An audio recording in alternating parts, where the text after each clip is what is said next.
Want your CRO holdings to work for you 24/7? There are several ways to earn passive income with CRO on the platform. I'll break down your best options. Welcome back to Guide with Samuel. Earning passive income is a core benefit of holding CRO. The simplest way is staking CRO for a Visa card, which gives you cashback and other perks. You can also put CRO in the Crypto Earn program for flexible or fixed-term interest. For advanced users, providing liquidity with CRO in the DeFi wallet can yield higher returns. A crucial pro tip: compare the risk versus reward. Staking for a card is low risk with great perks. Crypto Earn is low risk with modest interest. DeFi yield farming offers higher returns but comes with impermanent loss and smart contract risk. Choose the option that matches your risk tolerance.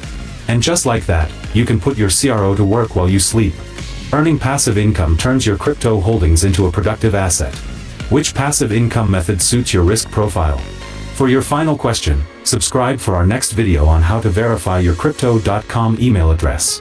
Thanks for watching.